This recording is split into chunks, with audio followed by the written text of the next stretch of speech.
Good afternoon. I'm Pastor D.L. Foster, and I reside in metropolitan Atlanta. I'm a husband, a father, an uncle, a brother, and a friend. I'm a person who is loved and is loved by others.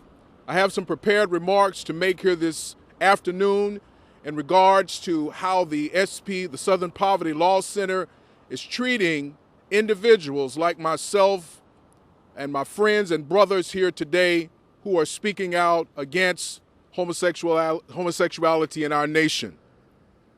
First, I'd like to give praise to the Southern Poverty Law Center because they've done tremendous work in restraining and minimizing the vicious, hate-filled actions of the Klan, white supremacists who have murdered in cold blood thousands of African Americans. Without the work of the SPLC in tracking, documenting, and even prosecuting some of these groups, a dark cloud of injustice would continue to hang over our nation. As an African American male, I want to express my gratitude for this and to encourage them to continue upholding justice for the underprivileged.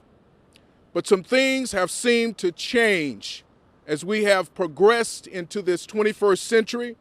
The SPLC seems to have been co-opted by homosexual extremists who now want them to throw black folks under the bus in exchange for a homosexual agenda.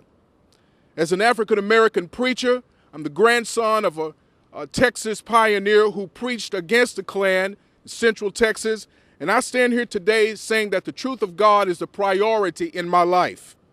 I stand here today because I have become a target of the SPLC because of my stance publicly against homosexuality. I also stand here today because as a man who has been out of homosexuality for almost 22 years, I am now branded by the SPLC and homosexual rights group as a person who is spreading hate and misinformation.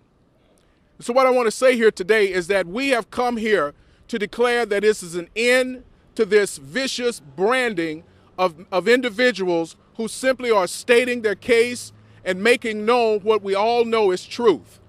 God has since from the beginning declared that homosexuality is not a lifestyle that any person should live.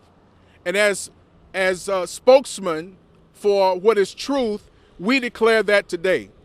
Homophobia is not the same as racism.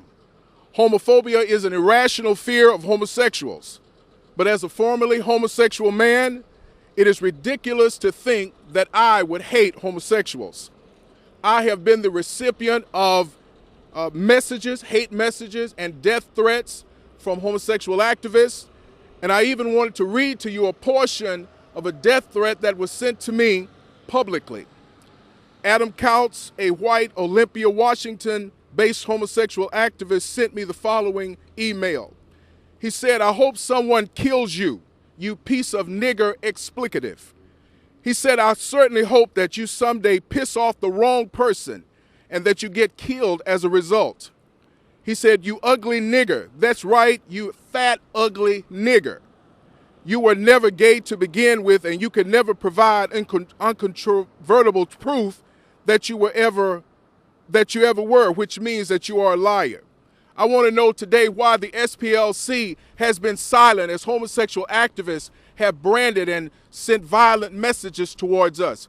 What is the reason why we have not been the recipient of the same level of attention when we are the victims of violence and hate speech by homosexual activists?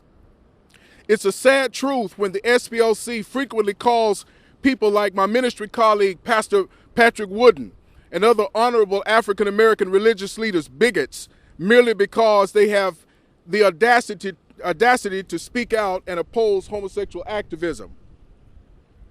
Today I call upon the gay SPLC legal staffers, Christine Sun and Samuel Wolf, to be honest and fair. If there is truly evil that must be met and eradicated, then it must be honest and fair. As we move past another holiday celebrating the legacy of a great African-American preacher, Dr. Martin Luther King, who was unfairly branded himself, I can't help but to think that if he was standing here with us today, he would be shaking his head sadly and saying to the SPLC, injustice anywhere is a threat to justice everywhere. Thank you.